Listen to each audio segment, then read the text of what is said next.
सर्वेभ्यो नमो नमः। भवतां शमेषाम् आदरणीयानाम् आचार्यचराणां बन्धुबान्धवानां गुरुजनवृन्दानां काव्यामृतम् इत्यस्मिन् आमुखपटले हार्दं स्वागतम् अभिनंदनं च वर्तते। आज पुनः हम लोग अष्टांग हृदयम इस ग्रंथ के विषय में चर्चा करने के लिए समुपस्थित हुए हैं। सर्वप्रथम आप सभी लोगों को दीपावली की हार्दिक शुभकामनाएं प्रत्यर्पित करते हुए हम लोग ग्रंथ में प्रवेश करते हैं। तो पूर्व दिवसों में हम लोगों ने मंगलाचरण संबंधित चर्चा की, जैसे कि हमें मंगलाचरण क्यों करना चाहिए, मंगलाचरण होता क्या है, क्यों करना चाहिए, कहाँ कहाँ करना चाहिए, कितने प्रकार का होता है, इत्यादि विषयणी चर्चा हम लोग कर चुके थे। फिर ज्ञातव्य विषय होता है विषयश्चाधिकारी चा संबंध प्रयोजनम। प्रत्येक ग्रंथ के अध्ययन के पूर्व में यह जानना अत्यंत आवश्यक होता है कि इसमें विषय क्या है और इस ग्रंथ के पढ़ने का अधिकारी कौन है और हमारा और ग्रंथ के मध्य में संबंध क्या है और प्रयोजन क्या है। क्योंकि एक न्याय है कि प्रयोजन अनुदिश्य मंदोपि न प्रवर्तते, बिना प्रयोजन के मंद व्यक्ति भी, मंदाति मंद व्यक्ति भी, आप कभी भी ट्राई करना, किसी पागल को भी आप बुलाइए कि भैया इधर आओ, लेकिन वो व्यक्ति यद्यपि वो पागल हो चुका है तथापि अगर आप उसको संकेत करेंगे, एक दो बार में नहीं सुनेगा, 10 बार में सुनेगा, लेकिन सुनने के उपरांत ये जरूर पूछेगा कि क्यों बुला रहे हैं। अर्थात कहने का अभिप्राय यह है कि मंदाति मंद व्यक्ति भी प्रयोजन के बिना प्रवर्तित नहीं होता है। तो हम लोग तो प्रबुद्ध प्राणी हैं, तो आयुर्वेद को क्यों पढ़ना चाहिए, इसका प्रयोजन ग्रंथकार ने आयुष कामायमानेन धर्मार्थ सुख साधनम के द्वारा स्पष्ट किया, जो कि हम पूर्व में चर्चा कर चुके हैं। इसके बाद आयुर्वेद का अवतरण कैसे हुआ, इससे संबंधित भी हम लोगों ने चर्चा किया। एवं अष्टांग हृदयम इस ग्रंथ के वैशिष्ट्य को हम लोगों ने जाना था कि इस ग्रंथ में प्रतिपादित क्या किया गया है। तो अवतरण की श्रृंखला में हम लोगों ने जाना था कि इसमें जो अग्निवेशादि 6 शिष्य हैं, उन 6 शिष्यों के द्वारा प्रतिपादित जो प्रतिपादन है वो इसमें संकलित है, इसका प्रतिपाद्य विषय है। और विषयश्चाधिकारी चा, अधिकारी से संबंधित हम लोग किसी अन्य वीडियो में चर्चा करेंगे। और संबंध हमारा क्या होगा, तो कहा पाल्य पालक भाव संबंध है, अर्थात आयुर्वेद पालक है और हम सभी पाल्य हैं, ये हमारा संबंध है। जैसे एक पिता पुत्र का संबंध होता है जन्य जनकत्व भाव, जनकत्व पिता में और जन्य हमें, दोनों का संबंध जन्य जनकत्व भाव पिता पुत्र में। उसी प्रकार से आयुर्वेद में भी पाल्य पालक भाव संबंध है, हम सभी पाल्य हैं और आयुर्वेद पालक है। पालक मतलब रक्षा करने वाला। तो विषयश्चाधिकारी चा संबंध प्रयोजनम, प्रयोजन के विषय में चर्चा करें तो आज उस प्रयोजन से संबंधित ग्रंथकार लिख रहे हैं कि आकायवाल ग्रहोर्ध्वांग शल्यदंष्ट्राजरावृषान् अष्टावंगानि तस्याहु चिकित्सायेषु संश्रिता, अष्टौ अंगानि तस्याहु चिकित्सायेषु संश्रिता। अर्थात आज प्रयोजन को स्पष्ट करते हुए वाग्भट जी निरूपित करते हैं कि भैया ये 8 अंग हैं। पूर्व में हम लोगों ने चर्चा किया था अष्टानाम अंगानाम समाहारः इति अष्टांगम। अष्टांग जो पूर्व में हम लोगों ने चर्चा किया था वो योग संबंधित था। आयुर्वेद संबंधित जो अष्टांग हैं, जो अष्टांग हृदयम ग्रंथनिष्ठ प्रतिपादित जो अष्टांग हैं, वो अष्टांग इस प्रकार से हैं ये अत्यंत ध्यातव्य है, इनमें चिकित्सा आश्रित है। अगर इससे संबंधित हम लोग विषय को अच्छे से समझ नहीं पाएंगे तो हम चिकित्सा नहीं कर पाएंगे। इसलिए चिकित्सा को करने के लिए पूर्व प्रतिपादित विषय को जरूर सुनना चाहिए। कहा काय बाल ग्रहोर्ध्वांग, काय माने होती है शरीर, चीय चयने धातु से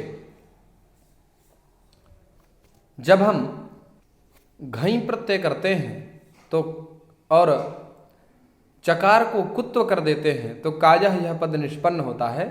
तो काय, इसको इंग्लिश में मेडिसिन कहते हैं। तो शरीर में उत्पन्न होने वाले जो रोग हैं, जैसे काय चिकित्सानाम सर्वांग संसृतानाम व्याधीनाम ज्वर रक्त पित्त शोष उन्माद अपस्मार कुष्ठ मेहातिसारादि नाम उपशमनार्थम, ये जो काय चिकित्सा है ये ज्वर अर्थात बुखार का आ जाना, पित्त का रक्त हो जाना, रक्त पित्त, शोष, उन्माद, अपस्मार, कुष्ठ एवं अतिसार आदि रोगों की चिकित्सा का विधान जिसमें किया जाता है, ऐसे ग्रंथ का नाम काय चिकित्सा है। ये स्वतंत्र रूप से अलग अलग ग्रंथ भी आयुर्वेदीय विद्वानों के द्वारा प्रतिपादित किए गए हैं, तो इसको काय चिकित्सा कहते हैं।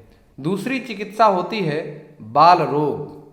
बाल रोग को आंग्ल भाषा में पीडियाट्रिक्स कहते हैं।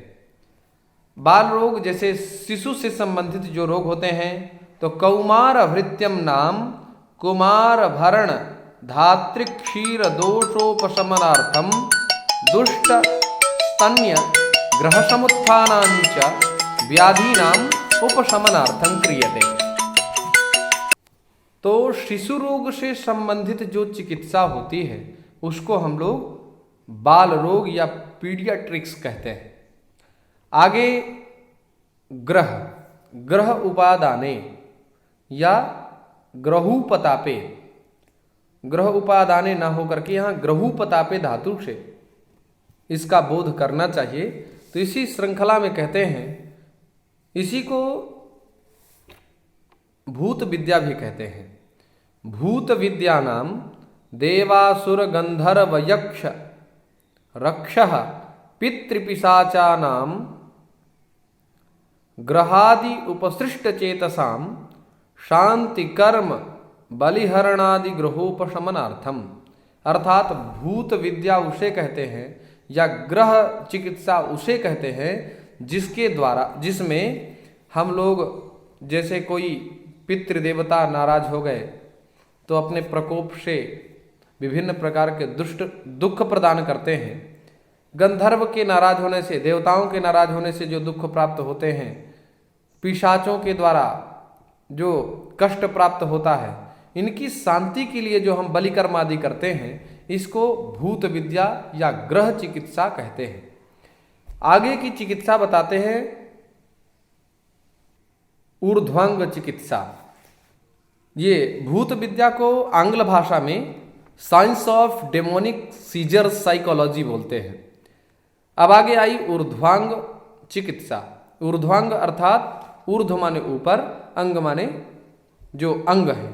तो ऊपर के जो अंग हैं इतने भाग के, इनको कहते हैं ऊर्ध्वांग।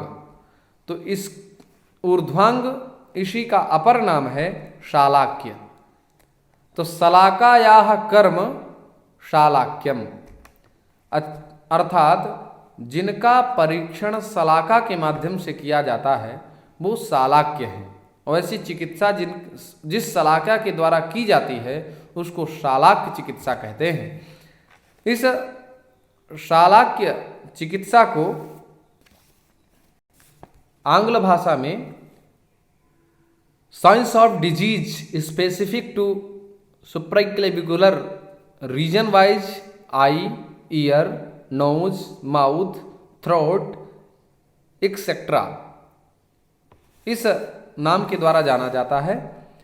तो ये चिकित्सा शालाक्यम नाम ऊर्ध्वजत्रुगता नाम रोगाणाम श्रवण वदन नयन घ्राणादि संस्कृतानाम व्याधि नाम उपशमनार्थम, अर्थात ये जो हमारे अंग प्रत्यंग हैं ऊर्ध्व ऊपर वाले, जैसे कान हुआ, आँख हुआ, नाक हुआ, मुंह हुआ, कंठ हुआ, तो इनसे संबंधित नेत्रों का काम है देखना। अगर दृष्टि बाधित हो रही हो तो उसकी चिकित्सा कैसे करेंगे, ये हमको ऊर्ध्वांग चिकित्सा के माध्यम से बोध होगा। कर्णपुटकों में ध्वनि सुनाई ही नहीं दे रही है तो इसकी चिकित्सा ऊर्ध्वांग के अंतर्गत ऊर्ध्वांग चिकित्सा के माध्यम से की जाएगी। और नासिका से संबंधित कोई व्यक्ति बहुत, नाक तो उसकी बहुत सुंदर है लेकिन घ्राणेंद्रिय ही कार्य नहीं कर रही है, तो ऐसी स्थिति में उस घ्राणेंद्रिय को पुष्ट करने के लिए हम लोग ऊर्ध्वांग चिकित्सा करते हैं। वचन या वाग वैकल्य हो, व्यक्ति बोल ना पा रहा हो, ऐसी स्थिति में मुंह से संबंधित कोई विकृत हो तो उस विकृति को दूर करने के लिए ऊर्ध्वांग चिकित्सा होती है। और गला से संबंधित, अगर कंठ से संबंधित कोई समस्या है तो उस समस्या के समाधान के लिए हम लोग ऊर्ध्वांग चिकित्सा करते हैं। अगली चिकित्सा है शल्य। शल्य चिकित्सा को सर्जरी कहते हैं। शल्य चिकित्सा को आंग्ल भाषा में सर्जरी कहते हैं। तत्र शल्यम नाम विविध तृण काष्ठ पाषाण पांसु लोह लोष्ट्रास्थि बाल नख पूयास्राव दुष्टव्रणांत गर्भशल्योद्धारणार्थम यंत्र शस्त्र क्षाराग्नि प्रणिधान विनियार्थश्च ऐसा ग्रंथकार निरूपित कर रहे हैं। अर्थात जब हम मार्ग में चलते हैं तो नाना प्रकार के घास या तृणखंड होते हैं, नाना प्रकार के कांटे होते हैं, बड़े बड़े कंकड़ होते हैं और धूल होती है, नाना प्रकार के जो है नुकीले पदार्थ पड़े होते हैं। तो जैसे शल्य का मतलब होता है चुभना, ऐसी वस्तु विशेष जिसके माध्यम से वो चुभ करके हमको कष्ट प्रदान करती है, ऐसे कष्टों को दूर करने के लिए शल्य चिकित्सा का शुभारंभ किया गया। तो जैसे हम लोगों में विभिन्न प्रकार के रोग हैं, उसी रोग के उपक्रम में जब हम लोग कहीं मार्ग में जाते हैं तो कोई नुकीली वस्तु का हमारे पैरों में आघात कर देना, उस आघात से उत्पन्न जो कष्ट है उस कष्ट को दूर करने के लिए हम लोग शल्य चिकित्सा करते हैं। ये भी एक स्वतंत्र ग्रंथ है। दंष्ट्रा होता है डसना। दंष्ट्रा माने डसना, अर्थात आंग्ल भाषा में इसको टॉक्सिकोलॉजी बोलते हैं। इसका दूसरा नाम अगध तंत्र भी है। अगध नाम औषधि, तंत्र नाम समूह। औषधियों के समूह को जहाँ पर प्रदान किया जाता है उसको अगध तंत्र कहते हैं। अगध तंत्रम नाम सर्प कीट लूता मूषकादि दष्ट विष व्यंजनार्थम विविध विष संयोगोपशमनार्थंच, अर्थात जैसे बिच्छू के द्वारा जब डंक मार दिया जाता है या सर्प के काटने से जो विष होता है इत्यादि विभिन्न प्रकार के विषों को शांत करने के लिए उनके उपशमनार्थ जो हम लोग औषधि इत्यादि देते हैं, उस औषधि दान प्रक्रिया को ही दंष्ट्रा चिकित्सा कहते हैं। इसको अगध तंत्र चिकित्सा भी कहते हैं। अब आगे है जरा। जरा ज्री वयं हानव धातु से बना, तो माने जीर्णता। तो और इसी को आंग्ल भाषा में साइंस ऑफ रेजुवेनेशन के नाम से जानते हैं। इसी जरा चिकित्सा का अपर नाम रसायन तंत्र है। अपर चिकित्सा का नाम, ये जो चिकित्सा है इसी का दूसरा नाम है रसायन तंत्र, साइंस ऑफ रेजुवेनेशन। अर्थात रसायन तंत्रम नाम वयस्थापन आयुर्मेधा बलकरम रोगापहरण समर्थन च। अर्थात जरा चिकित्सा ऐसी चिकित्सा है, कोई भी प्राणी इस संसार में बूढ़ा होना नहीं चाहता। हम लोग बहुत सारी डेट्स याद रखते हैं, बहुत सारी हमें तिथियां याद रहती हैं, जैसे कि हम किस दिन जन्म लिए, किस दिन हमारा पाणी ग्रहण संस्कार हुआ, किस दिन हम विद्यालय में गए, इत्यादि इत्यादि विभिन्न प्रकार की तिथियां होती हैं। लेकिन कोई भी व्यक्ति ये नहीं बता सकता कि मैं इस तिथि में बूढ़ा हुआ हूं, और बूढ़ा कोई होना भी नहीं चाहता है। तो ऐसी स्थिति में वृद्धत्व ना आए, माने बुढ़ापा ना आए, ऐसी प्रक्रिया, भाई बुढ़ापा तो आएगा ही, वो तो प्रकृति है, लेकिन फिर भी उस वृद्धावस्था में युवावस्था की भांति शारीरिक क्षमता बनी रहे और रोगों का अपहरण हो, इसलिए जो चिकित्सा की जाती है उसको जरा चिकित्सा या रसायन तंत्र के नाम से हम लोग जानते हैं। आगे नाम है वृष चिकित्सा। वृष चिकित्सा का अपर नाम है बाजीकरण तंत्र। बाज माने होता है घोड़ा, अकरण माने कर देना। जो बाज नहीं है, जो घोड़ा नहीं है, उसको घोड़ा कर देना।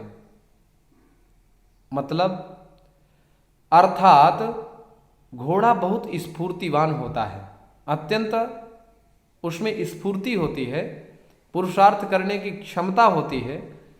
तो पुरुषों में भी पुरुषार्थ करने की क्षमता आए, या और इसको स्पष्ट करें तो ये चिकित्सा मैथुनेच्छा को पुष्ट करने के लिए की जाती है।